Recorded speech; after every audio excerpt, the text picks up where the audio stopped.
this time, I'd like to acknowledge our elected officials and dignitaries.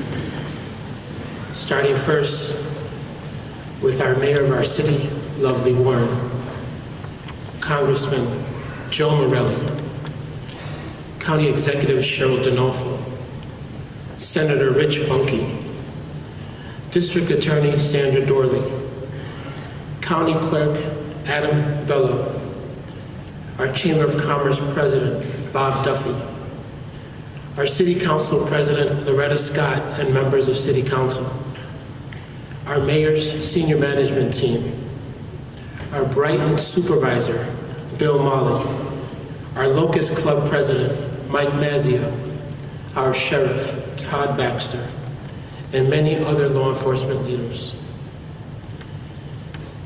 At this time, I'd read our statement of purpose, followed by the family's eulogy.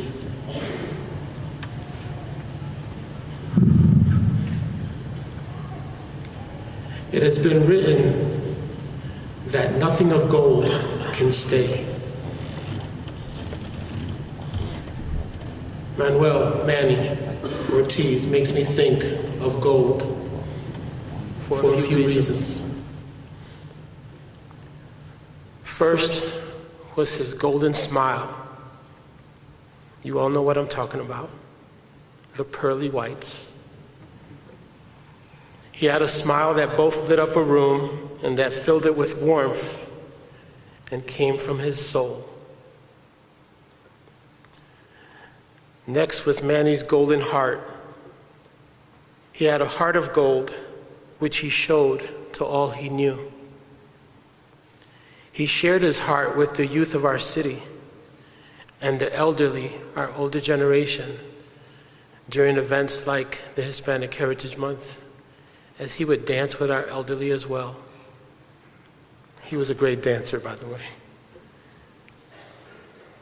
Last was Manny's gold shield, the shield he wore for 22 years. He was a defender of his family, defender of the law, defenders of his brothers and sisters in blue, and the defender of this beloved community. So for many of us, Manny was gold. Manny is gold. And our hearts today are filled with grief today because indeed, nothing gold can stay.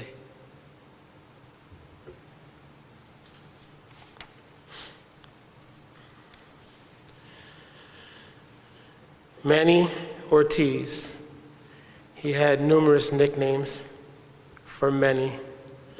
For those on Clinton Avenue, they would call him Papi, Mano, Michael Jackson, and many others. Manny loved life, he loved people, and connecting with others, regardless of race, religion, and social status, or culture. He gave his undivided attention and support as he would to his own family. Therefore, acting as a public servant could not have suited him better. Manny aspired to become a police officer as a young boy. I found out some things last night. I did not know he was a chicken. And that was quite interesting, because every time I saw Manny, he was a brave soul, strong soul. The path to become a police officer was not easy, but that's what he aspired to do. He persevered. Little would we know, and little would he know, the lasting impact he would have on this community that he has served. Manny was born in Brooklyn, New York, to Manuel Ortiz Sr. and his mother, Alida Rosado. Manuel and Alida would go on to have two daughters, Manny's sisters, Nancy and Lily. Years later, Alida and the children relocated to Reading, Pennsylvania, to be closer to their extended family. His uncle George helped the family get on their feet and provided Manny with a structure of support that he needed to become a respectable young man. Gracias, Tío George.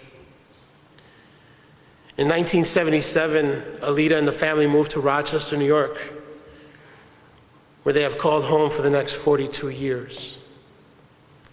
The family lived on the west side of the city and were avid members of their church. Through church and local neighborhood, Manny developed friendships that would last his lifetime. His friends Elliot and Angel,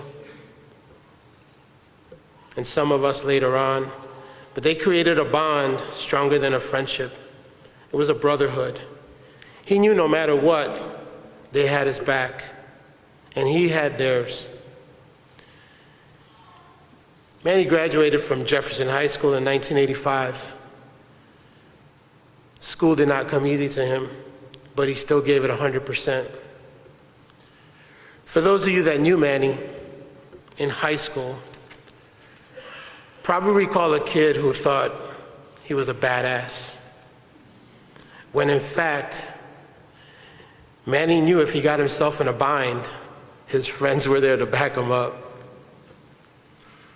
His friends never left him behind. In fact, they would pick him first to play basketball, even though they knew he could never pass the ball. Some may remember Manny as a Michael Jackson impersonator, or just like to perform like Michael Jackson with his handsome self. Michael Jackson's glove, jacket, and a 1980s Jerry curl hairdo. And still today on Manny's Spotify playlist, as I found out last night from his son Alex, on the playlist, there lies Billie Jean and Beat It, amongst other genres of music like salsa and freestyle. After high school, Manny went on to attend MCC at a very young age. But at 18, he had his first daughter, Solange. Becoming a dad at such a young age taught him responsibility, taught him commitment, when, as a young father, he could have easily faltered. He did what he needed to provide for his daughter. He dropped out of MCC and got a full-time job working in construction. That allowed him to support his family. That's what most of us Latinos do. We support our families. When the going gets tough, we get to work and provide. Manny worked in construction for many years, all the while to try to get on the police force. It took him several attempts to get on the police force, but he never gave up. He knew this was what he was meant to do. It was what God meant for him to do. In 1997, he joined the Rochester Police Department to begin a career that would test his character, his courage, his fortitude, and mold him into the person we are here to honor today. Manny and Lisa met in 2002. Get this, when he was a spinning instructor at Bally's. Some of you didn't know that. It's okay. At first, she was hesitant to date a police officer because she knew the toll the job places on an officer and his or her family. However, they were meant to be together, and over the past 17 years have made lasting memories. He embraced her son Dion as one of his own, and Manny and Lisa were blessed with 2 children, their son Alejandro, Alex, and daughter Sophie. Manny's children were his world, as he was theirs. In addition to his children, Manny has 2 grandchildren As young as he looked, yes, he was a grandfather. Christopher and Eric, who kept him on his toes. He often complained about how old he was to deal with these two, but deep down inside, he would not have it any other way. For the majority of his career, Manny worked as a patrol officer in the Clinton section. As I said earlier, he was known as Papi to local residents and to everyone in the area that knew and respected him. He was proud of his Hispanic heritage and made a point to connect with the Latino population to show them, with hard work and dedication, anything is possible. There wasn't anywhere he would go that he wasn't welcomed with open arms and a plate of food. We learned about the food thing this last week. He loved to eat. Was definitely a connoisseur of food, loved to cook, including crickets. We'll post that video soon too. For the past several years, Manny worked as a CPO, a crime prevention officer on the East End, an area focused on community policing and creating a safe neighborhood. He was known by all the local establishments as a guy who would get the job done with respect and humanity. The East End Bar Association actually called Manny a celebrity. He was the celebrity of the East End.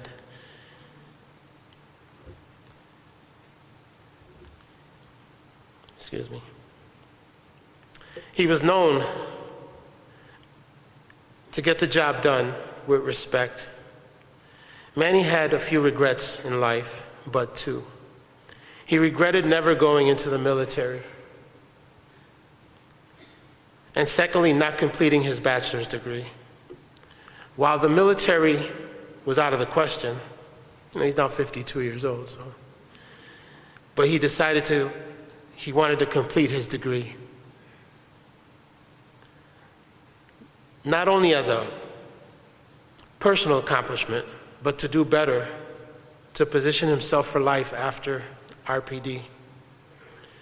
Therefore, despite all other commitments that he was involved with in his life, Manny enrolled at Cayuga College, and he was due to complete the criminal justice program this coming spring. Regardless of completing his degree, he was an extraordinary officer who wore his badge with honor. Manny lived life on his own terms.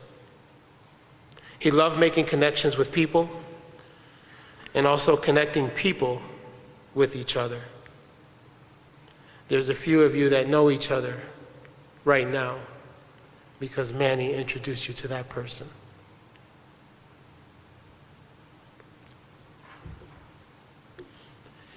If you would ever need something done, Manny always knew a guy or would know someone who did know a guy. That guy was probably his brother-in-law, Victor. Who knows a guy, who knows a guy. He had his share of hardships, but did everything in his power to prevent others from going through the same.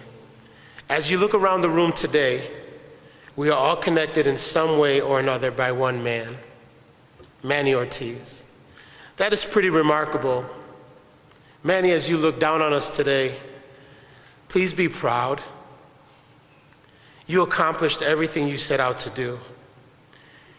Manny, we're here to honor you, mourn you, and most importantly, celebrate you. Thank you for being a part of our lives. We cherish you, Manny. We're going to miss you until we meet again.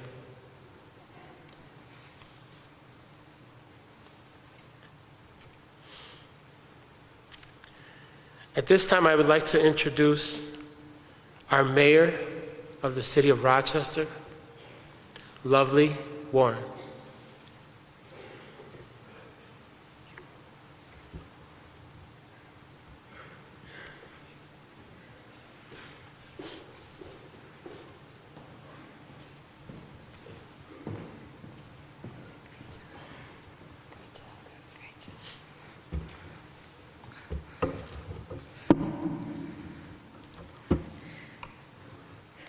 Good afternoon. I want to thank you all for being here today, and to start off with offering my deepest condolences and sympathies to Manny's parents, his children, his fiance, his sisters, to the men and women who wear the badge and the uniform with him, Chief LaRon Singletary, Sheriff Baxter, and all those of the Rochester Police Department, his many friends, all of his family. Manny Ortiz had a presence that was bigger than life. His departure has left a tremendous void. All we can surmise is that God must have needed some help in heaven, and he needed Manny to answer the call. One of the constants of my job as mayor is walking into city council chambers a few times each month for meetings and hearings. I usually enter the back door across from my office, and that's where Manny was often posted. Usually there was some pressing concern on my mind as I entered into the chambers, some policy or proposal that generated questions, or something that happened during the day that needed our attention. But seeing Manny smile as I entered the chambers, and he was always smiling, lifted up my spirits and anyone's spirits that came in contact with him. His presence reminded me that there is good in the world, that whatever pressing concern you have at that moment in time could wait. A smile and a kind word always goes further. Manny was one of those rare human beings who brought joy to your life by his presence alone. His smile was literally infectious. When you saw it, you could not help but smile yourself. The motto for military police reminds me of the Officer Ortiz. Their motto is of and for the troops. Manny Ortiz was of and for the Rochester community, especially the Latino community. He was so proud of his Hispanic heritage, growing up near J and Broad Street and going to Jefferson High School.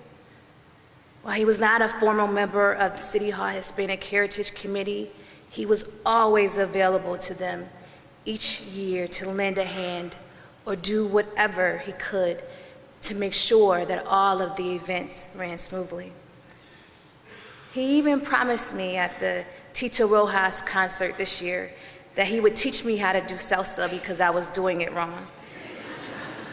And I guess I'll have to deal with Ray's 2 left feet, or maybe his good friend Cesar Carbonell or Deputy Chief Fabian Rivera will put on their dancing shoes and finally teach me how to salsa.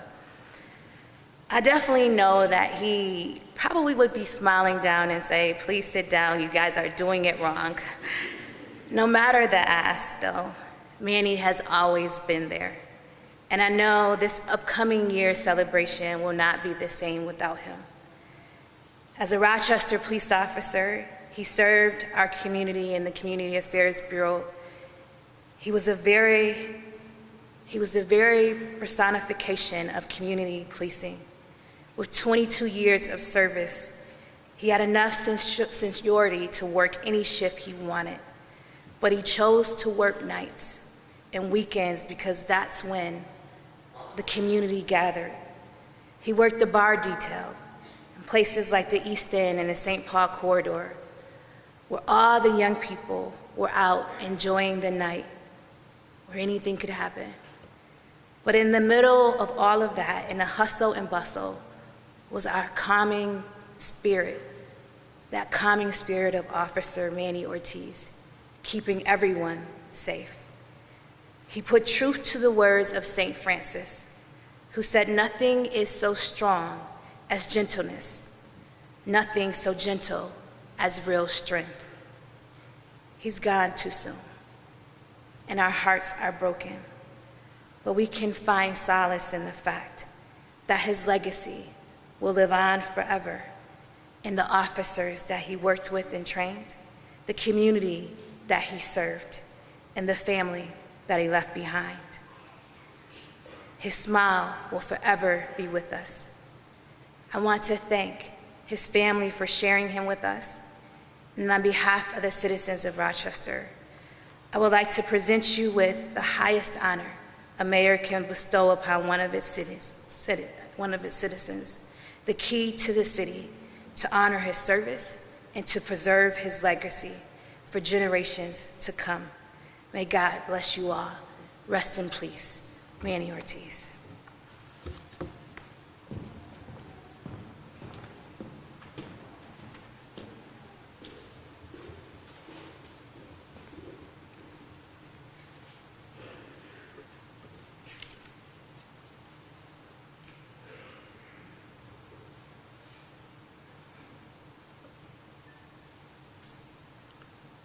At this time, I'd like to call up our Rochester Police Department Chief, LaRon Singletary.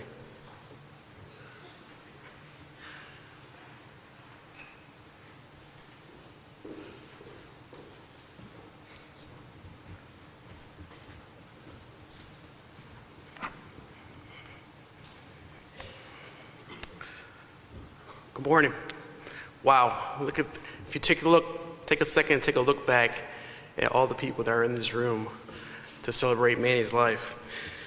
It is with heavy hearts that we gather here today, seeking to find comfort in the midst of tragedy, praying for direction and discernment and answers to questions for which we do not know. My prayer for everyone here in the assembly this morning is this.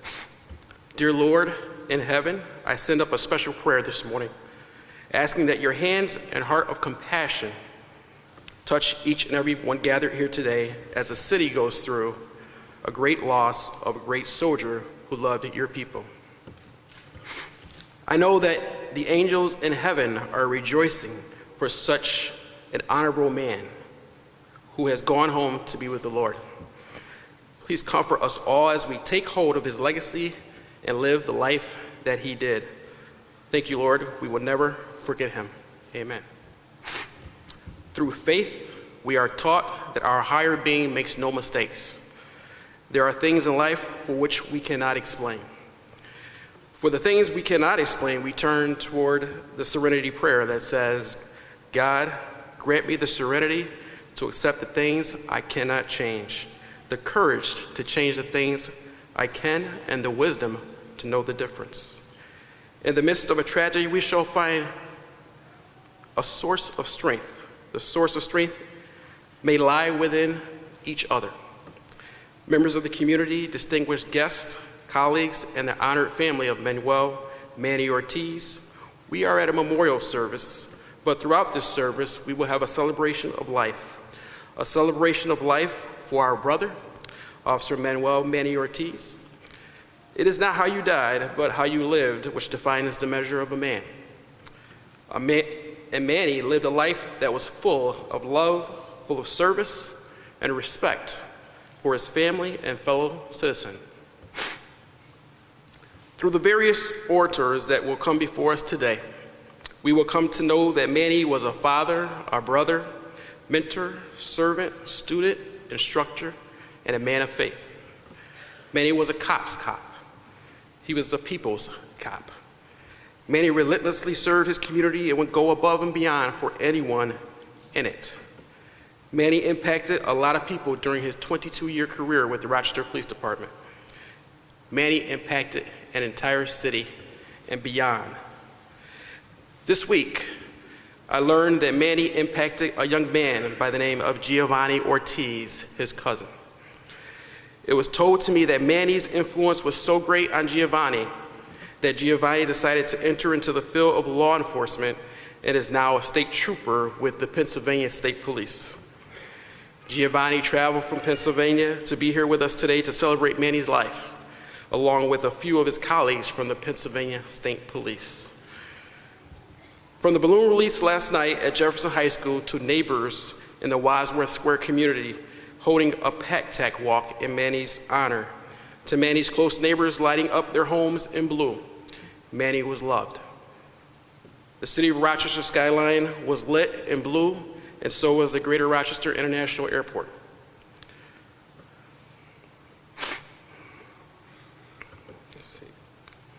Manny has brought a room together full of fellow law enforcement colleagues, politicians, business leaders, and an entire community from near and far.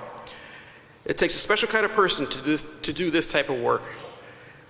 You have to be tough, you have to be strong and courageous, yet you have to be compassionate, caring, and God-fearing. Manny was all those things. One who provided service over self and always looked for ways to help others. A man that gave his life to public service. Manny was a hard worker. And in our line of work, we often do not get an opportunity to spend as much time with our loved ones due to the demands of the job. To Manny's family, we thank you for allowing Manny to serve us and with us for 22 years. If I could clone Manny and place him throughout the department, no one would object. Manny is what we all want in a cop: caring, someone who is compassionate and charismatic. Someone who would greet you with a smile and say, "Hey, Papa, how you doing?" That is how he always greeted me. Manny was small in stature, but was a giant at heart, both inside and outside the Rochester Police Department. Earlier this week, I referenced that we lost a great cop and a great friend, but we gained an angel that will oversee the Rochester Police Department, an angel that has joined in the fight of the army of the Lord and will ensure that no weapon formed against the Rochester Police Department shall ever prosper. An angel that will oversee his family in blue, his immediate family, and a community that he served. Manny's last assignment was a crime prevention officer in the Community Affairs Bureau, an assignment that Manny carried out well. But on November 2nd, 2019, God saw fit to choose Manny for a greater assignment, an assignment for which he could be all things to all people.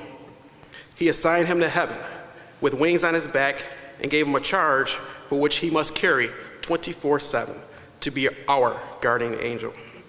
His call sign was 911 here on earth, but now if you need him, you can just drop to your knees and send up a prayer. He will be on eternal duty for all who needs him. As chief, I have the power to sanction certain things within the Rochester Police Department as I see fit. Manny was the epitome of what it meant to be a community policing officer and carried out the philosophies for such community policing as it stands. On this day, November 8th, 2019, I do hereby sanction and declare a new award to be given at our annual Department Award Center in honor of Manny. The award will be the Rochester Police Department's Manuel Manny Ortiz Community Policing Award. The Manuel Manny Ortiz Community Policing Award will be given annually to a police officer who exemplifies what it means to be a cop's cop, servant of the community, and one who goes above and beyond, not just for one day, but every day. One who puts service over self. That's who Manny was, that's who Manny is, and that's who Manny will always be. And by the creation of this award, Manny's legacy of love, service, and respect will be forever remembered here in the Rochester Police Department. Manny, you served our community well. Now may you rest in heaven. May God bless Manny. May God bless his family. May God bless the Rochester Police Department. And may God bless our community. Thank you.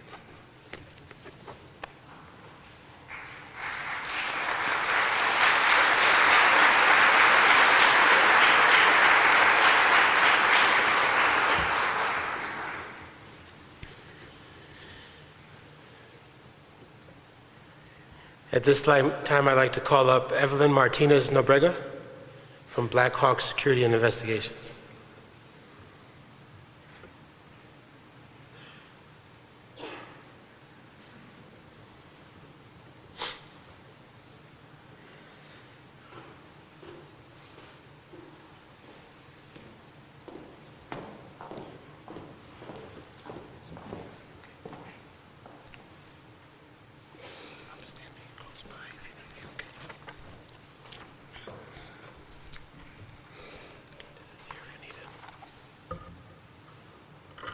Hello.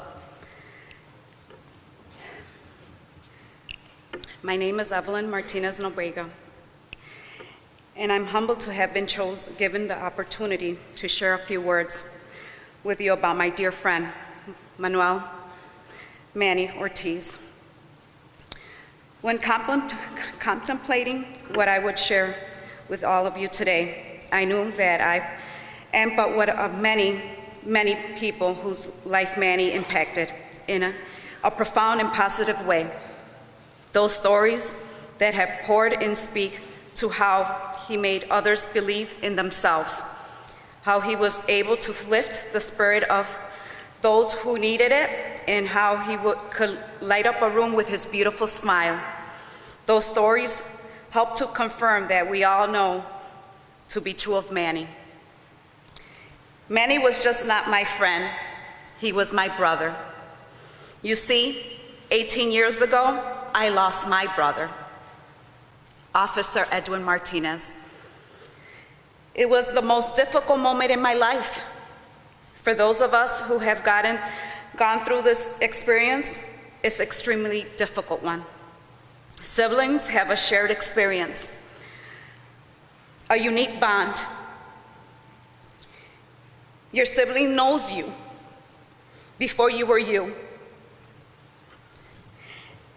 And when that sibling is taken away from you, suddenly, you're never quite the same. Had it not been for that family in blue, I nor my family would have made it.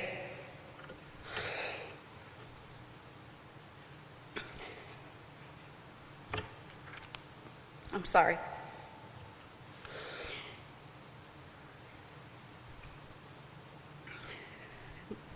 Manny always went above and beyond. Every time he saw me, he would make sure, "Mamita, how are you? How's the family? And how's your mom doing?" If he saw my husband, now a retired officer, John Nobrega, he would ask, "How's Edwin's sister doing?" He would always show he cared. Manny was with me then and since. He lived up to that promise to never forget. Manny was there during the happy times and the sad times, picked me up and making me laugh when I was down. Always telling me he knew Eddie would do the same for him. Nancy and Lily, we now have two angels up there watching over us all. Manny wasn't just my friend, he was always also my co-worker. For the 8 last years, Manny was also working with us as a trainer at Black Hawk Training Academy. Manny brought many joy with him every day at our work office. He made it work fun. He had a charismatic personality that gained him following and many fans. One such fan came to the office one day and proudly announced to all of us that she still owned Manny. Of course, we looked at each other like, what is she talking about? Manny, embarrassed, took me to the office to explain the whole story. I guess she loved his name so much, he named her kitty cat Manny. Yeah, you can't make that up. I'm sure if she's here, she'll show you a picture of her kitty cat Manny. So all day while he was in class, we would text him pictures of Manny, of cat, and we called him Manuel el Gato. This story is a testament to the kind of impression Manny left on people at Black Hawk. There were students that would only come to his class. Manny was personable, encouraging, passionate about his profession, and loved passing on knowledge to his students. So much so that there were many students he would put through himself, paying for their courses so that they could be certified. That was the kind of teacher Manny was. Manny has always been known for his good looks and his style, so much so that we would call him Papi Chulo. People also told Manny he looked like Alex Rodriguez, to which always he replied, no, A-Rod looks like me. Well, one day he came into the office and I noticed something different. I asked him, hey, what happened to that hair? He put his hand on his head and he told me he tried something new. That something new was blonde, I said. And he said, tú sabes, me estoy poniendo viejo. I said, oh, please, Manny, get that hair fixed. You're not getting old, you're getting a little bit, you're getting seasoned. We laughed so hard, and I'm so gonna miss those laughs. Manny and I had many conversations about a lot of things, but at the end of all those, we ended talking about the family. And he loved his family. And he loved you all. His mom was his rock, his everything. She raised those three of them with sacrifice and core values. He would tell me she was strict, Pentecostal strict. He would laugh about it, but at the end, he knew it was her, that strictness that got him where he was. Look at me. Who I am is because of her. In recent years, Manny was extremely proud of the relationship he was rebuilding with his dad. He was getting to know him again and realized how much he had in common, especially their love for cooking. He was especially excited when talking about his last trip to see his dad with his sister Nancy. What he thought was a relaxing trip with her turned out to be a non-stop whirlwind. His dad took him everywhere, meeting all his friends, spending time with the two of them was very special to him. He felt that he had accomplished what he had needed to be done. Manny was always someone you could count on for an event, and I'm always the last minute of inviting anybody to an event, by the way. So when I would invite him to a last minute event, and if Lisa was busy, he would tell me, no worries, I got my sister Nancy. She has a closet full of dresses, and Victor would not mind. So here we go. So he was a familiar face in the Latino community, and so whenever he would ever go in plain clothes or in uniform, y no se perdía ni una. He wouldn't miss not even one. He was very proud to be Boricua. He carried la mancha de plátano with pride, respect and dignity. He loved his culture, heritage, and his community. The outpouring of love from Rochester Latino community is a testament to the man he was and how proud we are to have him as representative of who we are. Manny made an incredible impact in this community with his goodness and his amazing spirit of service. He took pride in everything he did. He juggled multiple roles with a smile.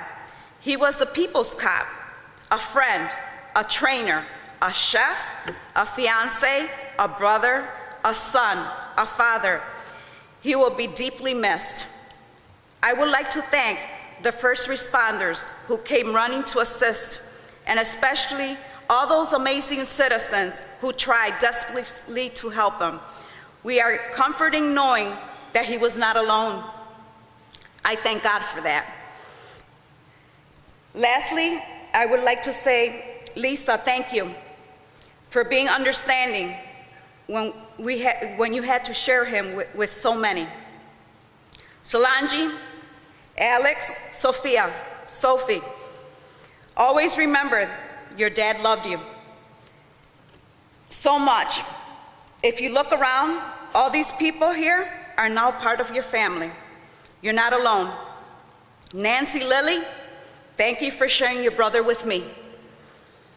A mami y a papi, no hay palabras que le puedo decir para superar este dolor, pero espero que les sea de consuelo el ver tantas personas al cual que su bondad y cariño Manny pudo impactar. Manny, I will not say goodbye. I will say, I will see you later.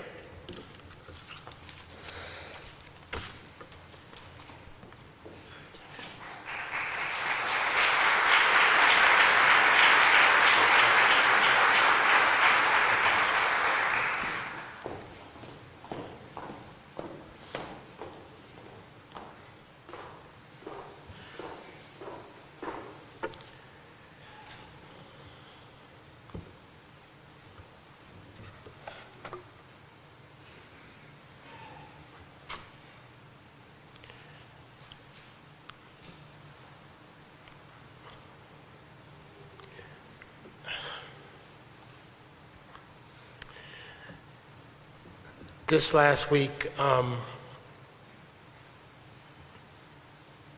got to meet some brothers of Manny that have been there, and I want to acknowledge them because they have been nonstop for the last week or so. And I want to just say thank you to Sergeant Henry Rivera, Sammy Drayton, Sergeant Sammy Drayton, Dan from the Sheriff's Department, Slara. I know why these were your brothers. I've seen the brotherhood work. Commander Favor for his nonstop diligence to make today come to fruition. And I really want to say thank you to them because they've been by the family side since the phone call was made and are still by your side today. There's many others as well, but I mean, a lot of work goes into this. At this time, I'd like to call Sergeant Henry Rivera to the podium.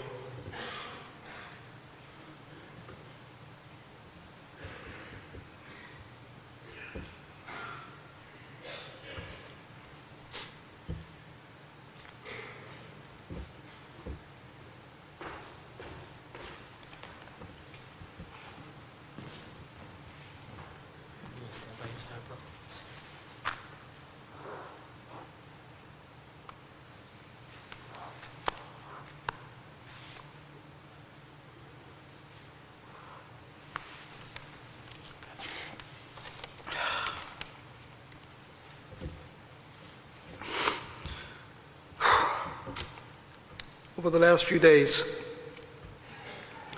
just like a lot of us here today, I've spent a lot of sleepless nights thinking, just trying to make sense of all this.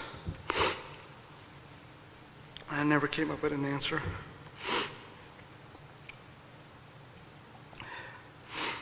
Try to relive the moments, the good times I've had with family over the years.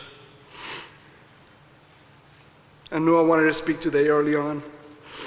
In this tragedy, I knew that I wanted to say a few words for Manny, but there's not enough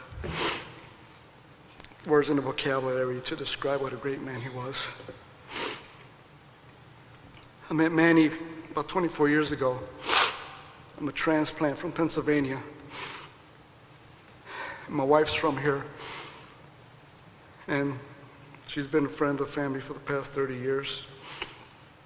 And so I met Manny through my wife and his family. Manny quickly embraced me as his brother, and I embraced him. We shared a lot together, went through a lot of family functions together. I considered him my brother. Early on, the main thing about Manny that really stuck out was his charisma, his character. And he was a family man, and that's what I aspired to be.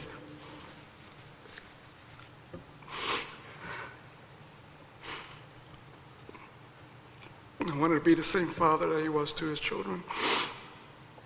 So when I had my firstborn, Manny came to the hospital that day and shared in my joy, giving me advice, the unknown, becoming a father. But he also talked about the rewards. And he was always there for me.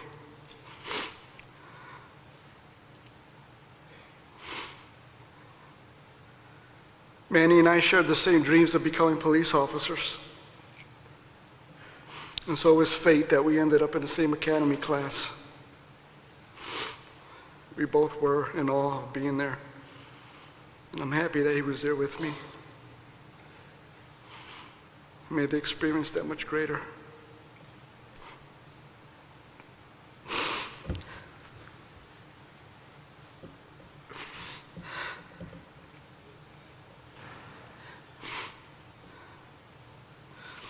We were excited to go on this journey together and fulfilling our dreams together.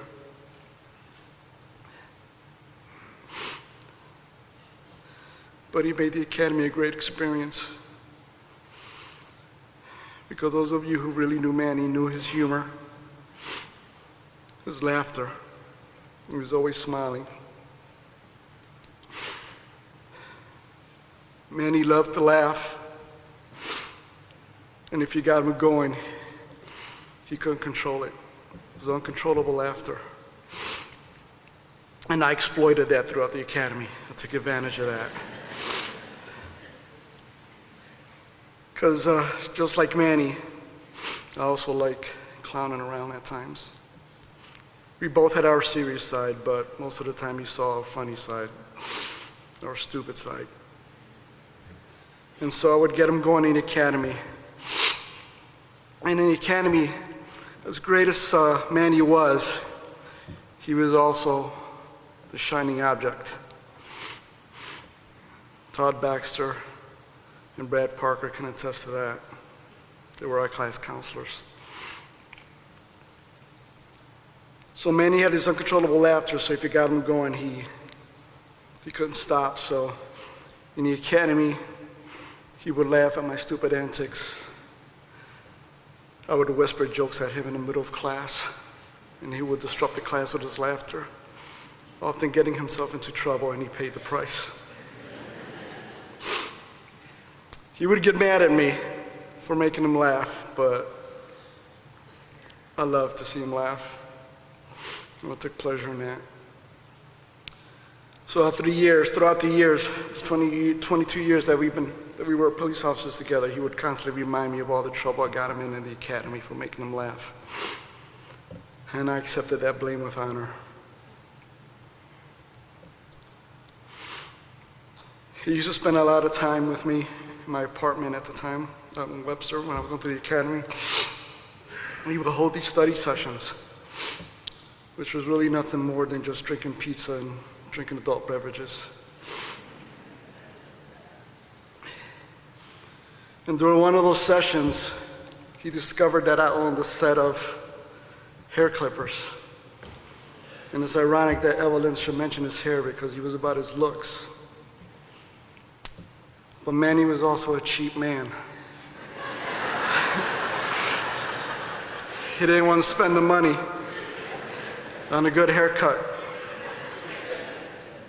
And so he wanted me to cut his hair. But there was a problem. I didn't know how to cut hair.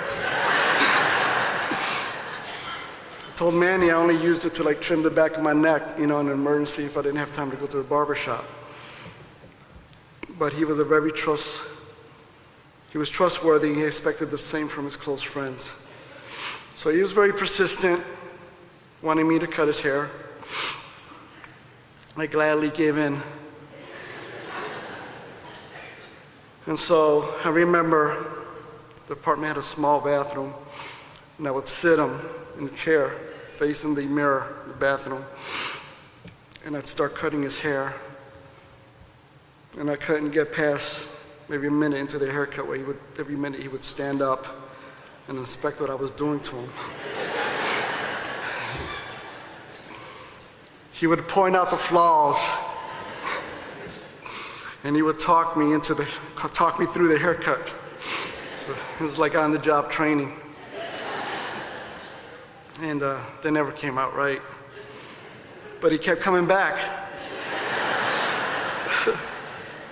And so I would continue. Eventually he came to his senses, and it wasn't worth the money he was saving, so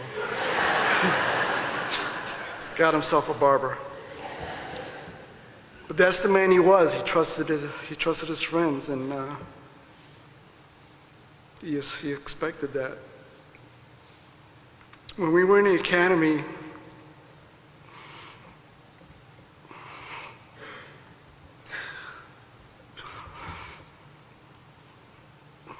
we had to fill out paperwork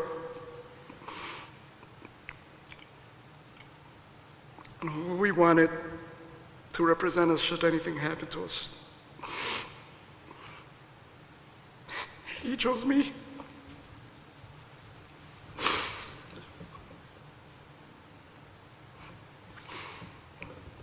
Those are things that you forget over the years.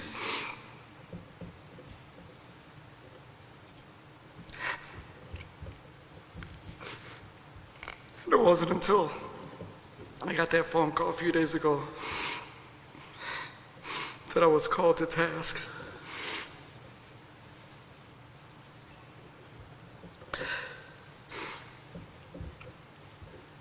And working close with the family and all the support from the community was really helpful, and we're truly grateful. Never in a million years would I imagine myself standing here talking about my brother Manny.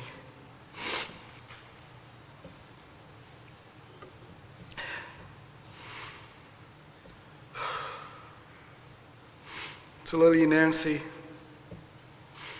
I know how close you guys were with him. I'm grateful to have witnessed and allow me to share in that. We lost Manny, but we lost him physically. But he's not truly lost, because lost are those that are forgotten, and Manny will never be forgotten. He will live in our hearts and in our thoughts.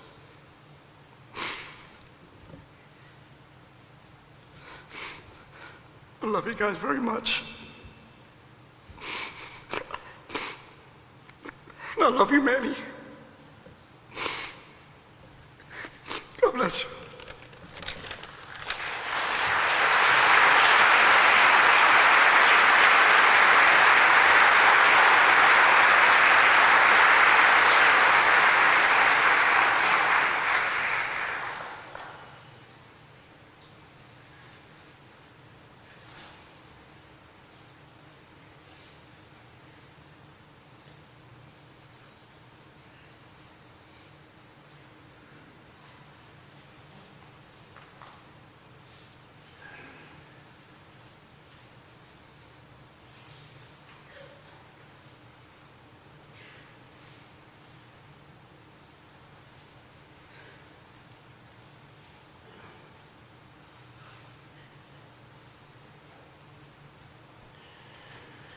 From Heels of Greatness, I'd like to call up Gina Cruz.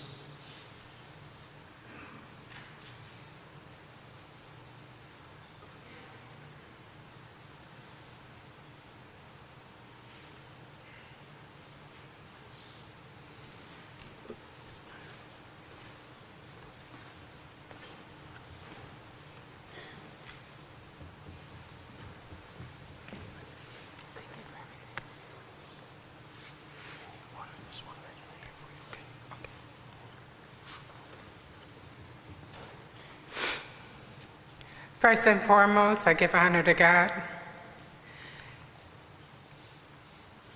I'm really humbled today to be here, to be able to give a few words about Manny and thank some people today.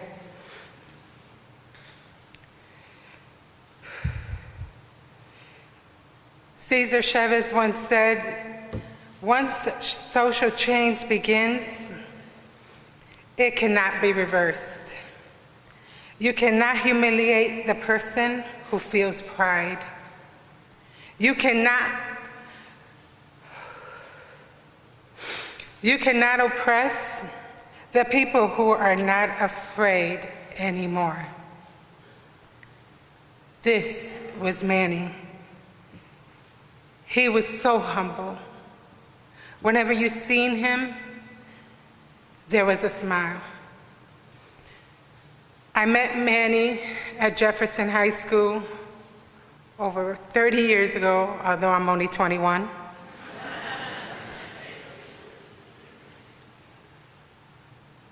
From day one, all you would see is that smile and him always encouraging someone. He would always say, "Hey, mamita, hey, how you doing?" It was just that thing that he would do. As we grew older, and he became a police officer, he helped me through some difficult times. When my brother passed away, he was there. When I went through domestic violence, he was there. Then later on, every single time that he was needed, I would call him and he never said no.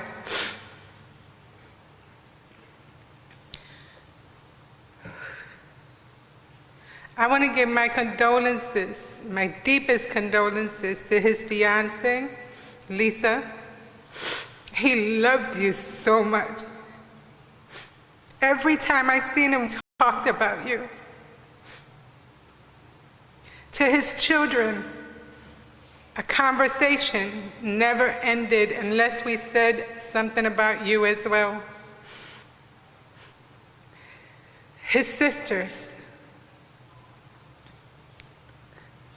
that rainbow doesn't stop showing, but it's telling you something, that no matter what, he is here protecting you forever. Whatever picture we take, he's showing up. He's letting you know all, including his mother and his parents, that he's here. He's gonna be that armor for you.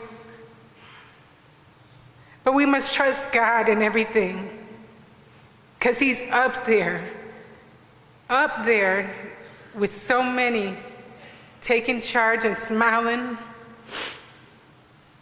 or inviting them to events. Whether it was the Puerto Rican Parade, the Puerto Rican Festival, Hispanic Heritage Committee, the Northeast Section Safety Committee, he was involved. He gave his 110%. That was Manny. When it came up to kids, he encouraged them. He was always encouraging them to do better.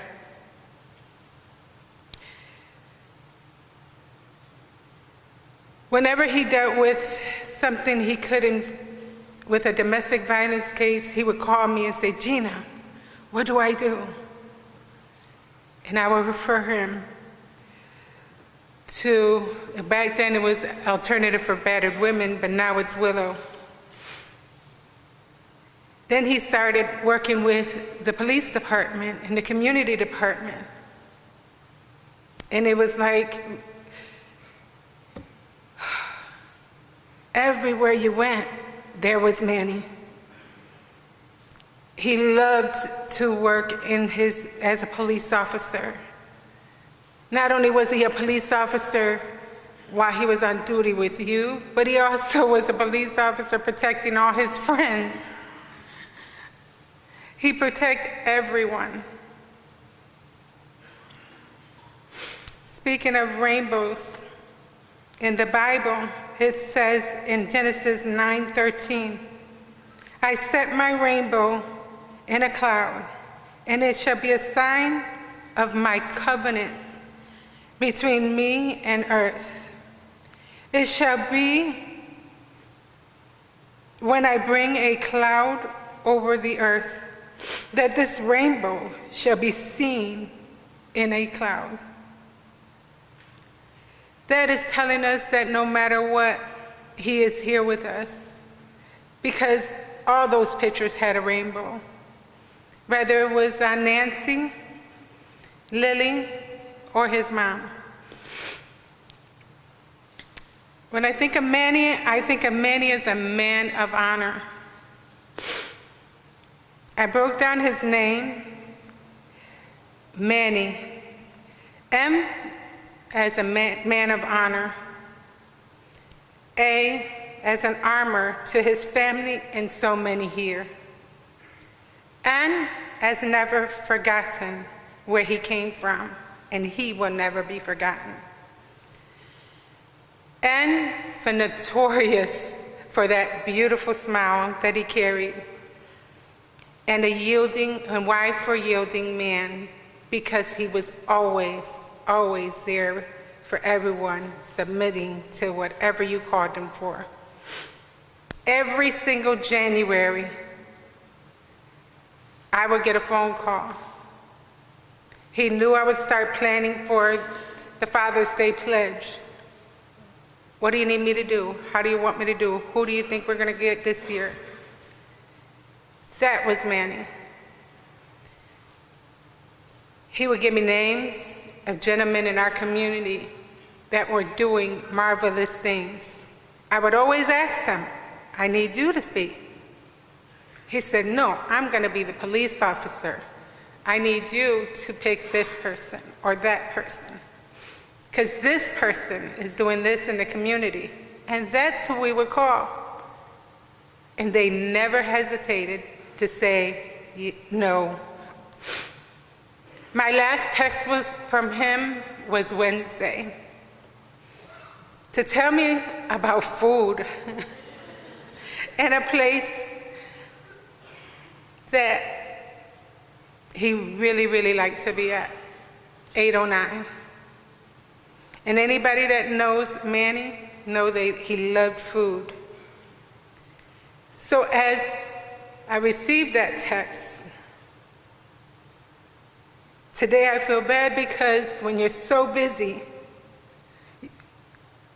you just answer a text quickly. I didn't ask him how he's doing like I normally do. I just said, okay.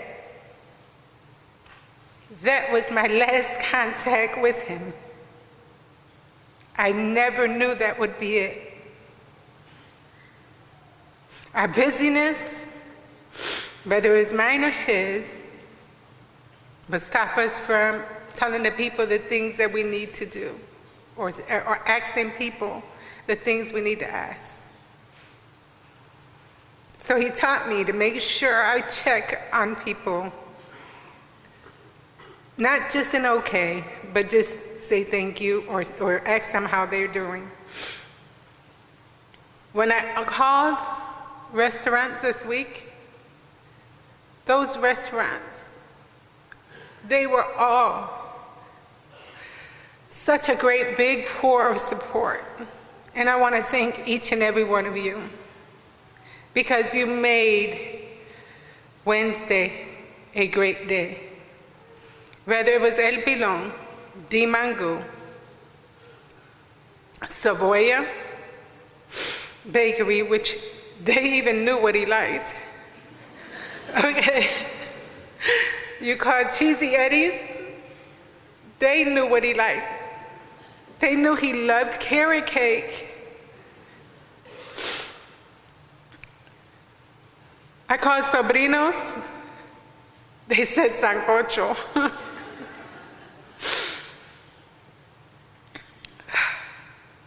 It didn't matter what restaurant it was. Everybody knew, every single person knew what he would want.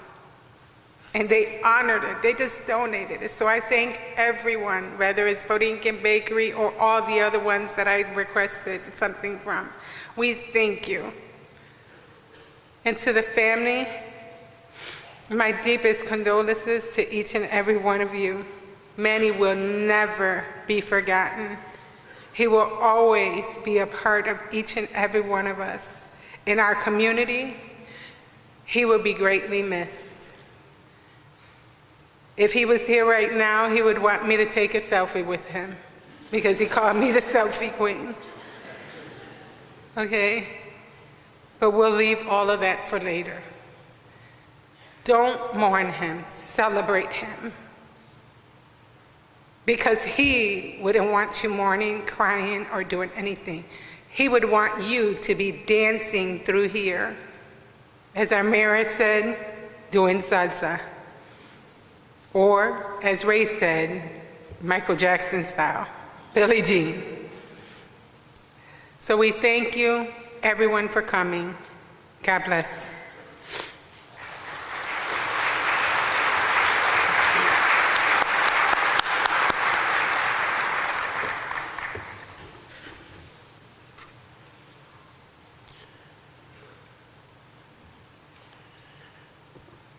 At this time, I'd like to call Lisa and Sophie to come up and say a few words, and Alex.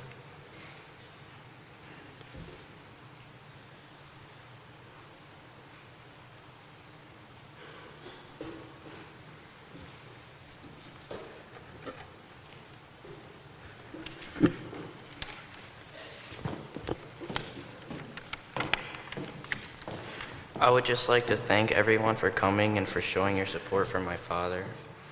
He was a joyful and funny yet serious man all at once. Whether he was on a job site or at a family reunion, he was always so welcoming and heartwarming to everyone around him. He lived his life as joyful as possible and rarely let anything get him down. I know for a fact that he would be proud of the amount of support and love he has gotten from the Rochester community and the turnout here to honor him. Like my dad always said before he passed, when I'm gone, make sure you're the man of the house and take care of your mother and sister, and Dad knows that's what I intend to do.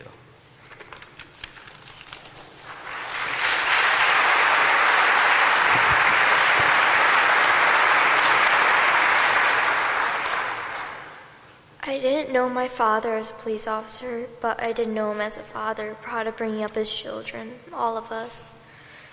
Coming home to my dad, I truly miss it, and anyone who knew my father knew the warmth and happiness he brought with him everywhere, and that's when I knew I was home.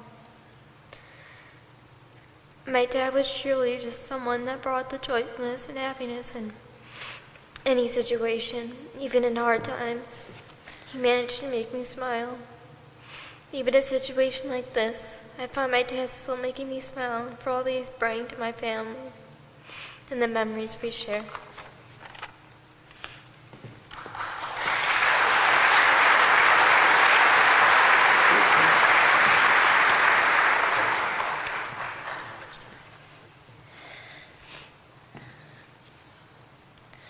I've spent this entire week trying to find the perfect words.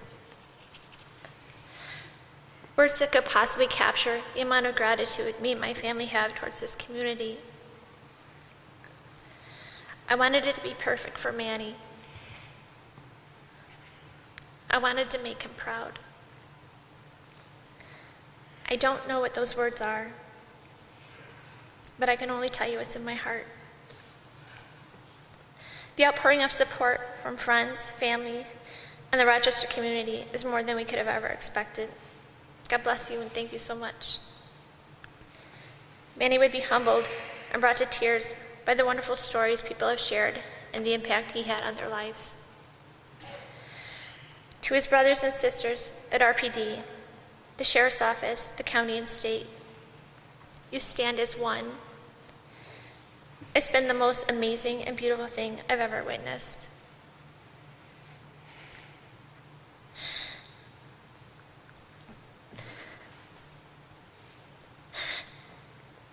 Those of you that were with us on that dreadful evening, and every day since, we are forever indebted to you. To my friends that I know are here, but I haven't had a chance to speak with you, I love you. To my family and Manny's family, we're going to get through this together. Manny was a remarkable man. He was our protector. He was the love of my life and the world to his children.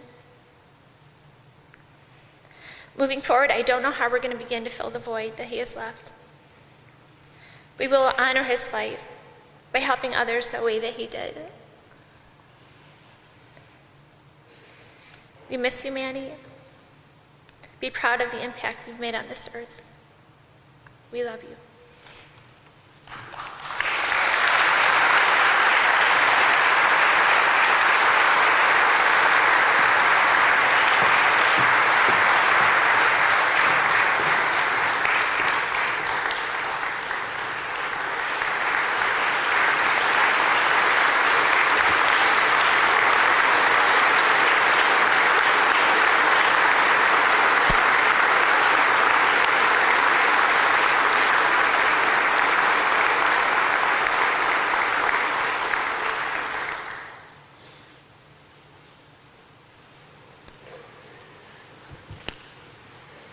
At this time, I'd like to call up Manny's oldest daughter, Solange, mother of his 2 grandchildren, Eric and Christopher.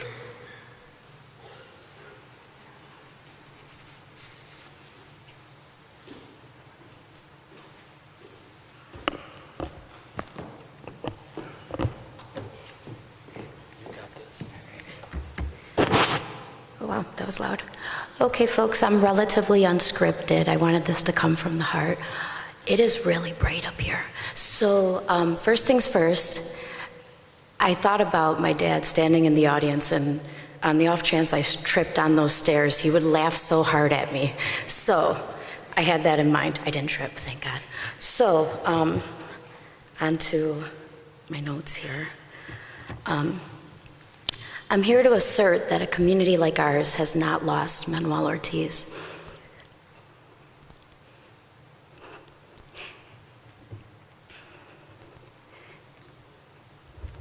He's in every good deed you do. He's in every step you take that you were afraid to take.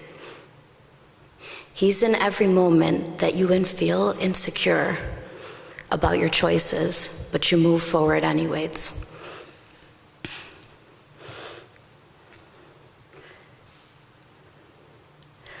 I'm here to assert that the police department has not lost Manuel Ortiz.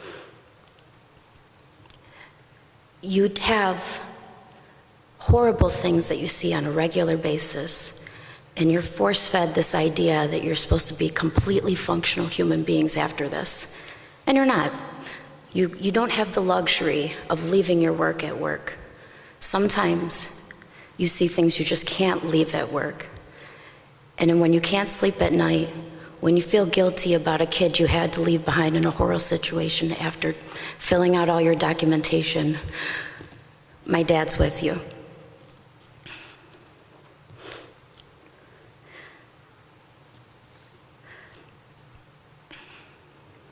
So, as previously mentioned, my dad took the civil service exam so many times, I don't even want to put him out there for how many times he had to take that exam to meet the criterion to join the police department. But when you know what role you want to fill in society, and you don't give up, no matter how many obstacles there are, my dad is there with you. So, before I had kids, and my dad had more kids, we used to hang out quite a bit. And sometimes when folks would come up, well, every time we went anywhere, folks would come up, but sometimes folks would come up and be so happy to see him. Hey, Manny, hand slaps, You know, they would talk and talk and talk, and then they'd part ways. Dad, how'd you know that guy? I arrested him. What? Let me tell you, folks, if I was ever arrested and I saw the arresting officer out in public, I would be. But these folks felt perfectly comfortable approaching my dad because he's an approachable guy. So in one of these instances where someone came up to my dad overjoyed and, they were just talking like these folks normally do with him, this gentleman says, you know what, Manny, I thought a lot about what you said, and it changed my life. I'm going to be different now. So he inevitably goes, and I ask him, Dad, what was that about? He tells me, well, honey, the trip to booking can be pretty long. So I talk with these folks about what happened, what made them arrive at this point they're at. They're in the back of a police car with me. I asked them the kind of questions I wish my dad would have asked me. So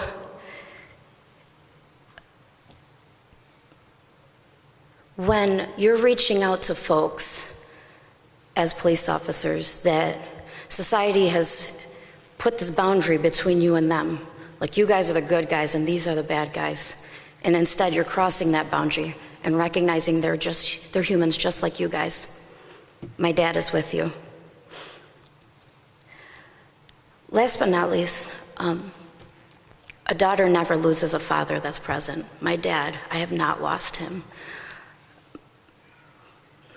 When you're an only child for so long before you have brothers and sisters, and your parents are relatively young, and they're both helicopter parents. You spend a lot of time with them. So we used to do everything together. And for example, when I'd play Super Nintendo and I'm running back up the stairs when we got back home to get back to my game, you know who was running right behind me? My dad. When I was in the lines we would form in Taekwondo class, you know who was standing right next to me? My dad. And that doesn't leave me. That didn't leave me into my adulthood. It doesn't leave me now. I haven't lost my dad. And I want to tell all of you that you haven't lost him either. Like I said, my dad was a tenacious guy who took a civil service exam over and over again, determined to become a police officer. Every time you get knocked down physically, emotionally, mentally, and you get back up, my dad is there with you. And there's this implication that you got up right after it happened. Sometimes you're down for days, months, years, potentially over a decade.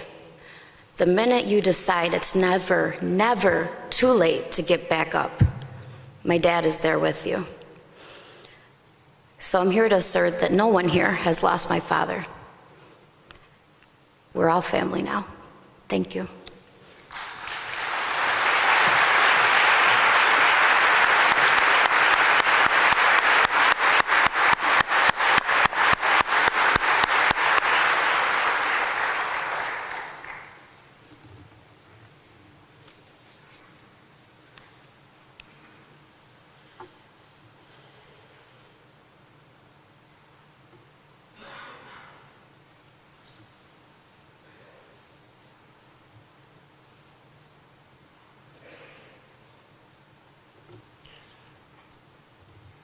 At this time, I'd like to call one of Manny's brothers in blue, Sergeant Sammy Drayton Jr. from the Rochester Police Department.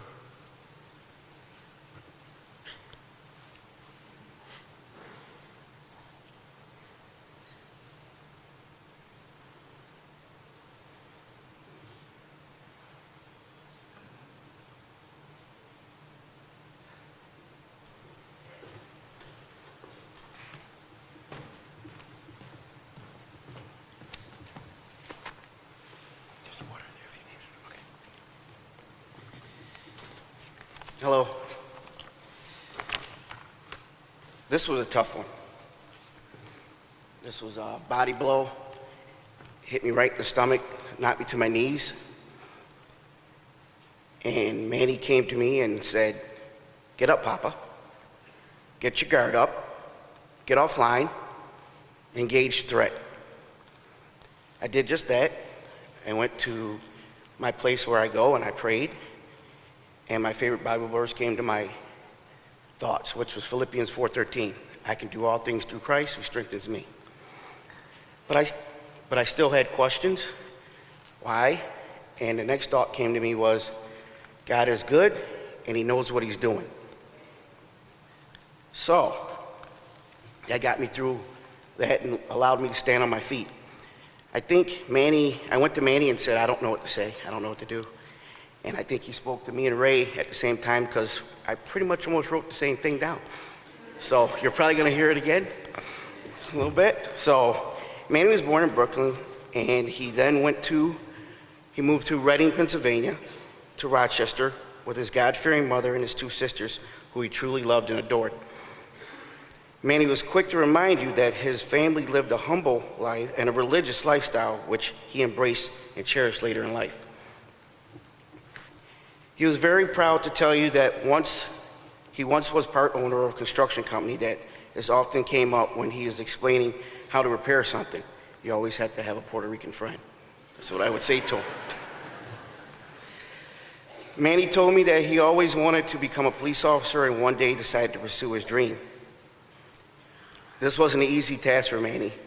It took him several times to become a police officer. As you know, he was successful in his pursuit and was sworn in Rochester police officer on May 19th, 1997. First lesson Manny taught me, tenacity. Manny and I went through the academy together. We started our journey 22 years ago. In the academy, there was an interview exercise that we were required to do, which they still do. The purpose of this interview is for you to get to know one another, to break the ice.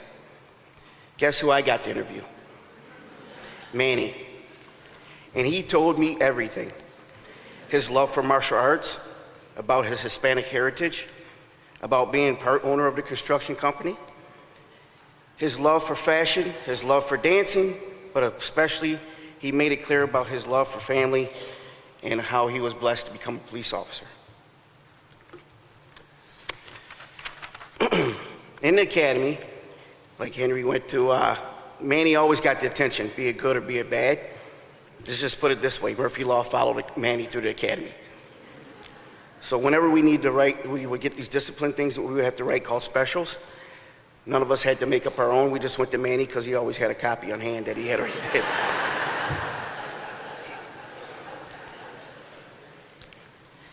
Manny had a couple of sayings because, you know, believe it or not, Manny referred to me as his honorary Puerto Rican, which I loved it, but he had a couple of sayings. So I'm going to go through some of those. One that everybody knows is Papa. That was your name.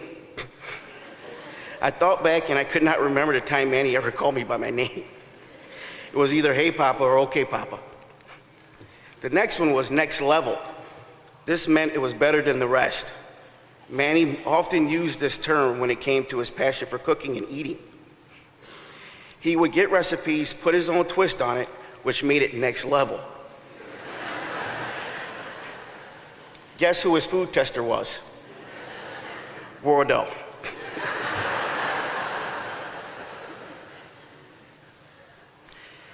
Papa had another saying that he would say to me a lot. He would go, Papa, that's Puerto Ricans. That meant, don't worry about it. It's our culture. We're allowed. That's the way we're brought up. He would often tell me this when I was talking to him about my wife, who was Puerto Rican and Sicilian.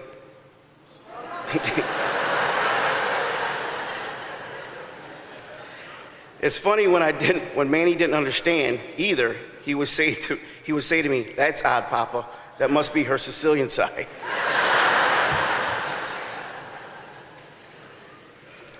Also, Manny had another saying that he would say to me, and that's, okay, Papa, I'm gonna let you go. Okay, bye-bye, Papa. If you ever talk to Manny on the phone, he would control the flow of the conversation, even if you initiated the call.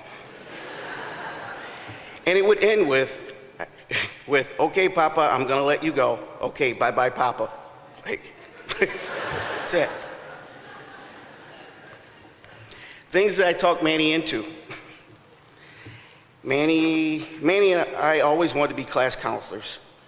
And the opportunity finally presented itself much later in our careers. This is something that you should do probably when you got about 10 years on the job. Manny and I were knocking on 19, 20 years. I was 46 and he was 49. But I talked him into it.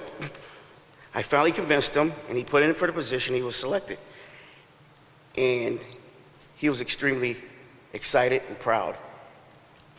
I lied to him a little bit about the physicality of it. Oh, well, we'll get through it. We had this thing that we made, that we implemented because we were older, but we never wanted to let the other younger recruit officers see us weakened, so we called it the Counselor Trot. So basically what we would do is we would run behind the whole pack at a nice pace. And we told them if they fell behind us, you got a real big problem.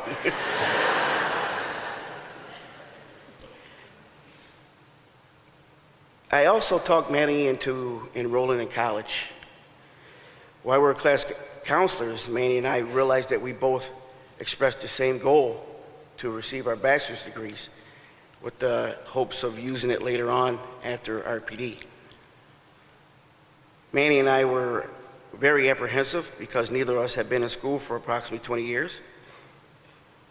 We enrolled, and once again, Manny became my mentor, my motivator.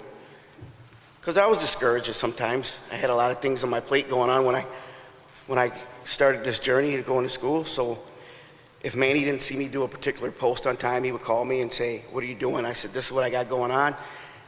Papa, I'll do it for you. I go, no, there's no need, Manny, I'll take care of it. But that's the way he was. And so, in saying that, Manny would have graduated this year with a bachelor's degree, May 2020.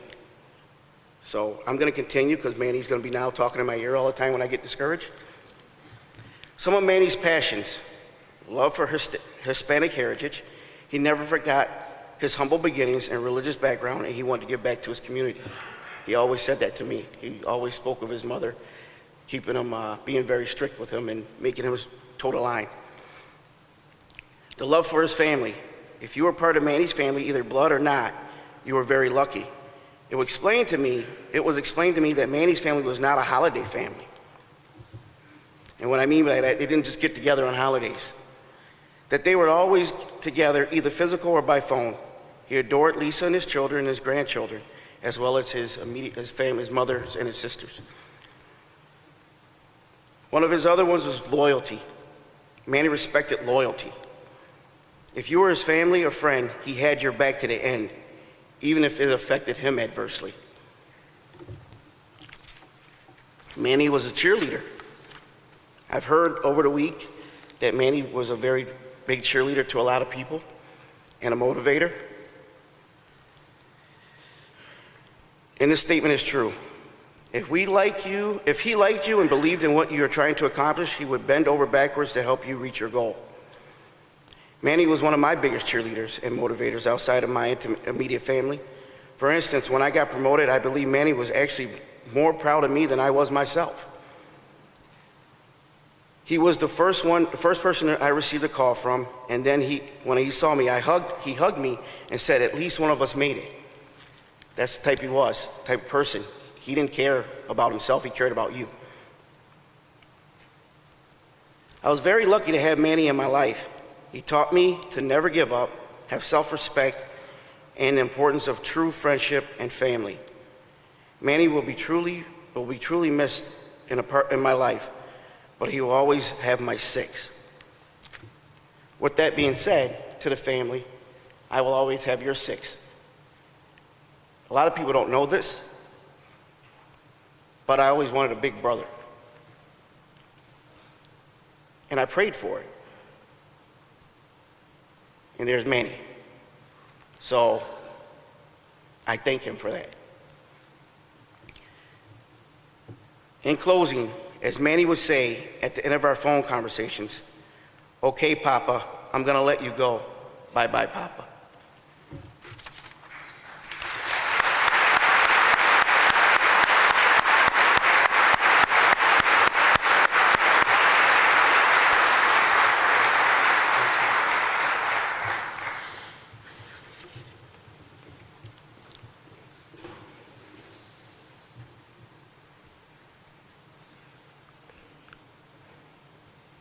From Remnant of Faith, our pastor Jacqueline Caraballo.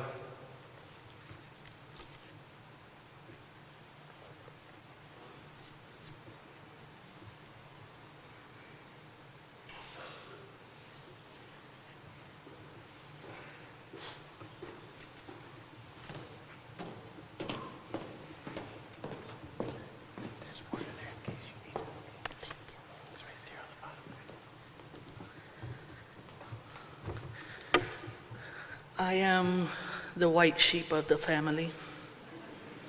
I'm family by default. I think we all are. But being raised in a very tough home, the Ortiz home was my refuge.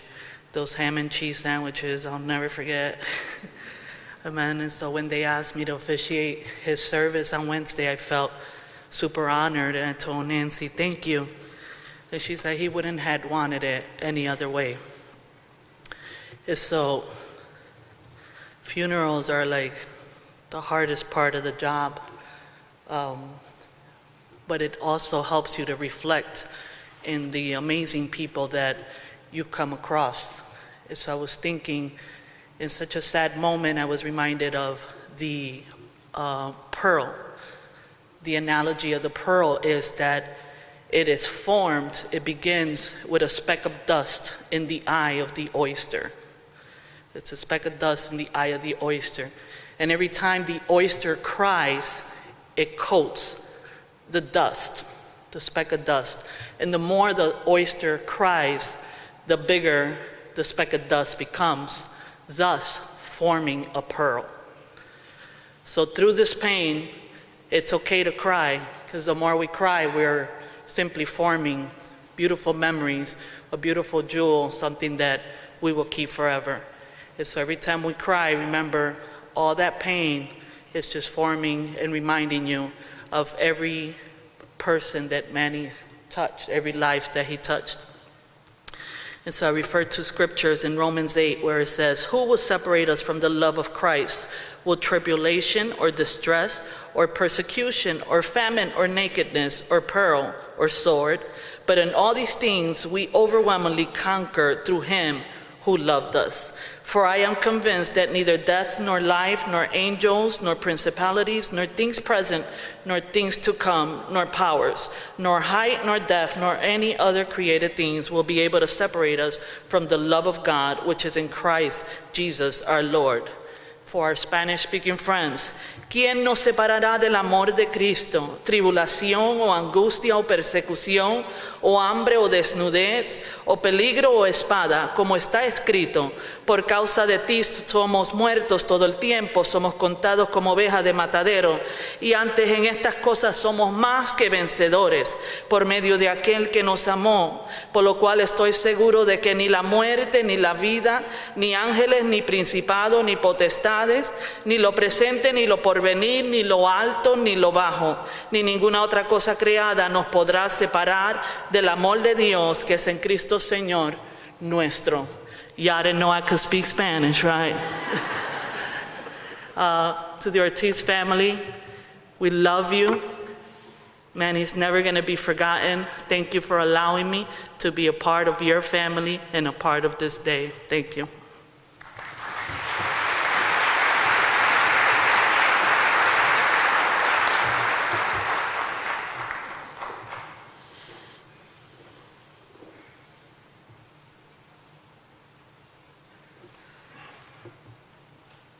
This time I'd like to thank the Rochester Police Foundation for their support during this time for the Ortiz family.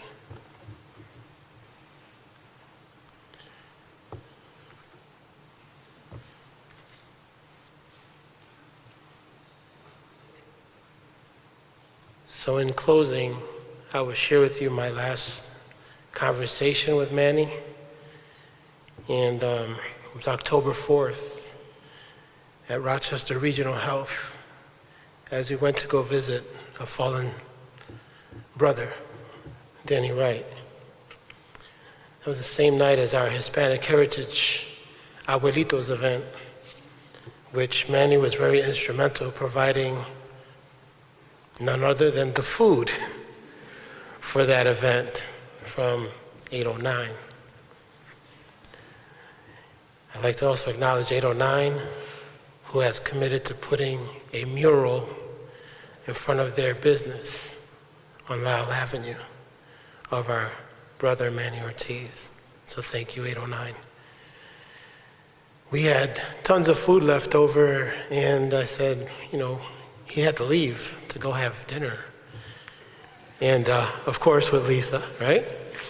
And says, I'll go have dinner with Lisa, I'll call you when I get done, and we'll hook up.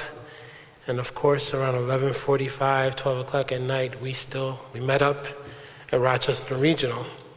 Now, I'm not law enforcement, so I didn't know if I was going to be allowed to get up where Denny was, but I was with Officer Ortiz, and we met downstairs, and we had all this food with grease and pernil, arroz, habichuela.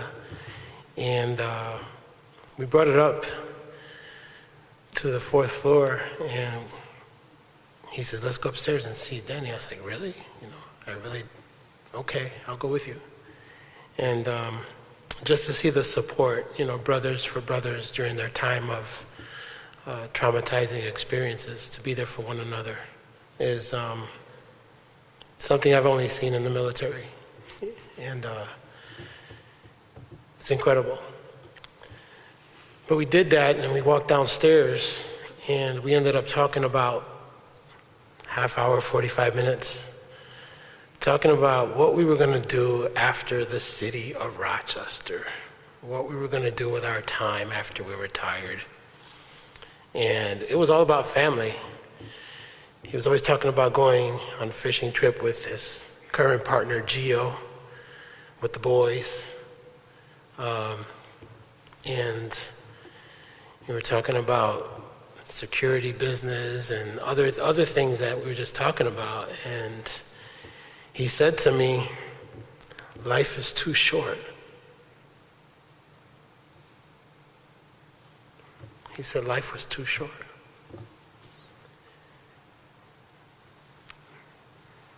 Not knowing that just over a month later, he's no longer with us. So life is too short.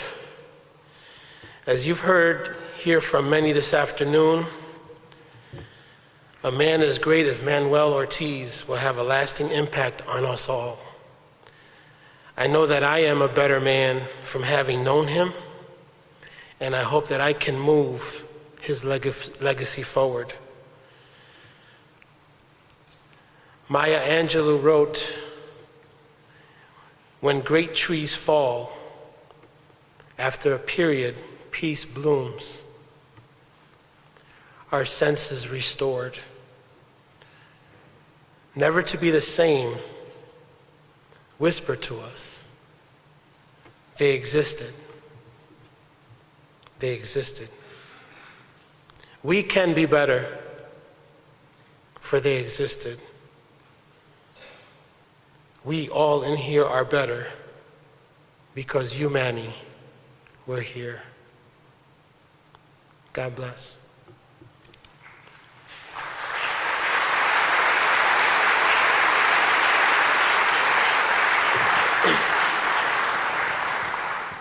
At this time, I'd like to introduce Father Thomas Whelan for our closing prayer.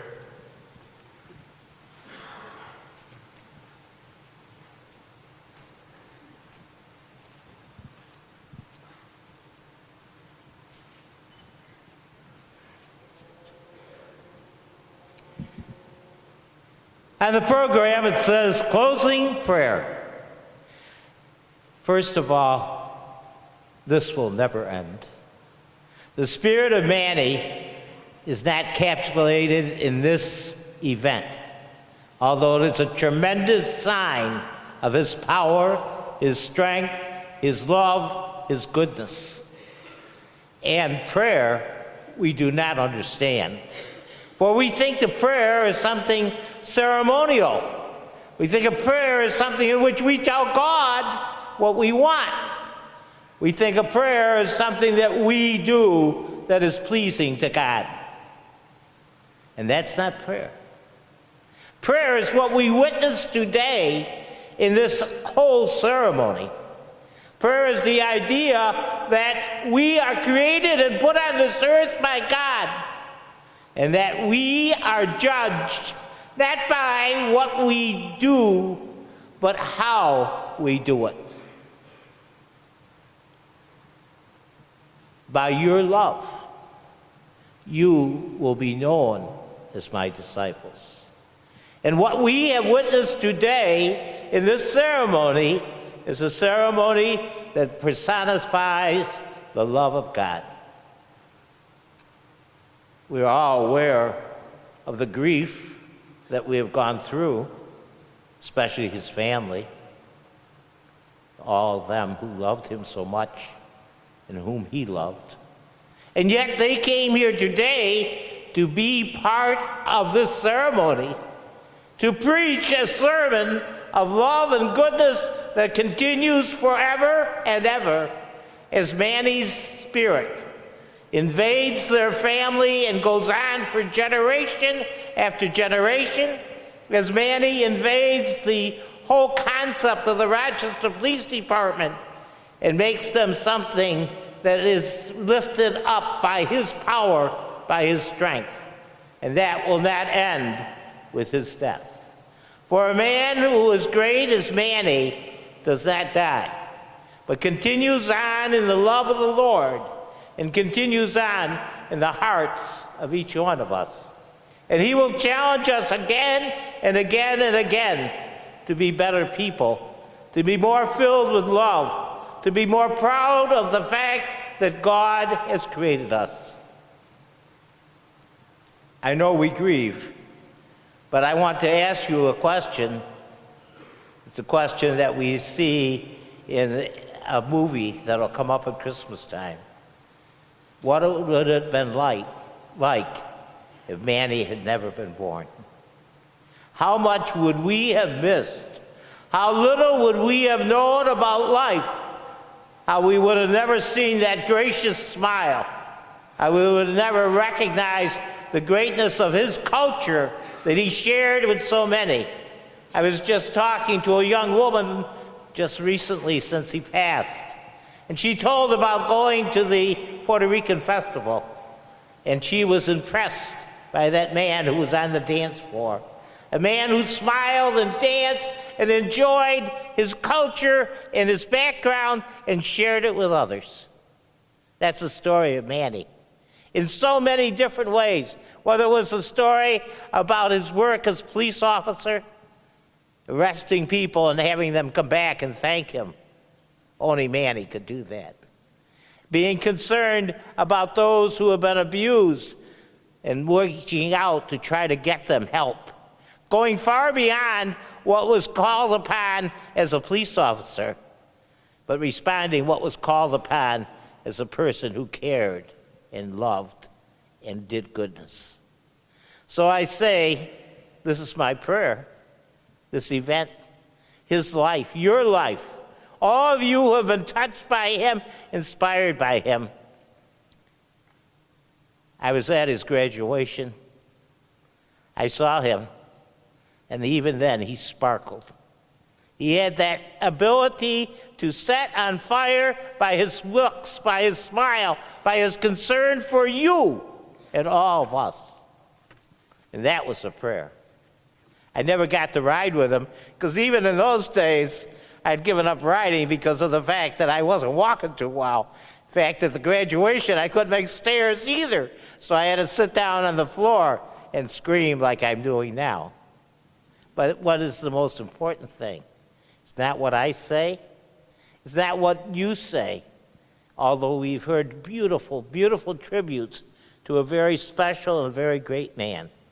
But it is the belief that God put in him and others on earth to touch us, and that we must live out the way that we've been touched by Manny, the way that we have been inspired by him, the way that we look at our lives differently, because he taught us how to look at life, not in the routine, the ordinary, but the extraordinary, and doing everything in a great way.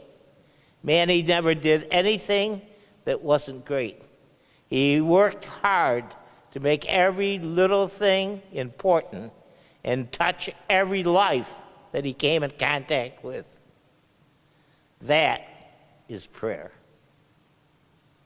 We thank you, Jesus, for the gift of Manny.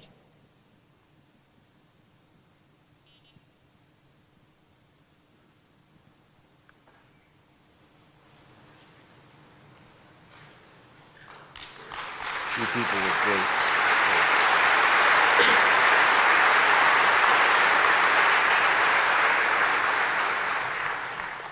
The family of Manny would like to express gratitude for all the thoughts and prayers they have received on Manny's behalf. He is a great man, a father, a grandfather, a cop, and friend. Manny Ortiz is survived by Lisa Kehoe, fiance, Alida Velez, mother, Manuel Ortiz Sr., father, Nancy Ortiz Colon, sister, Lily Burda, sister, Anthony Ortiz, brother, Frankie Ortiz, brother, Sayomara Loriano, sister, Mildred Ortiz, sister, Angelo Silva, brother, Luis Ortiz, brother, Melissa Walker, sister, Elizabeth Hernandez, sister, Solange McNeil, daughter, Sophie Ortiz, daughter, Alejandro Alex Ortiz, son. Christopher McNeil, grandson. Eric McNeil, grandson. Alana Lee Colon, niece. Janae Colon, niece. Leah Colon, niece. Courtney Bulda, niece. Anthony John Bulda, nephew. Victor Vargas, brother-in-law. John Bulda, brother-in-law. Please rise for the retrieval of colors.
Please remain standing for the dismissal of the family.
This is the end of our memorial service. Godspeed.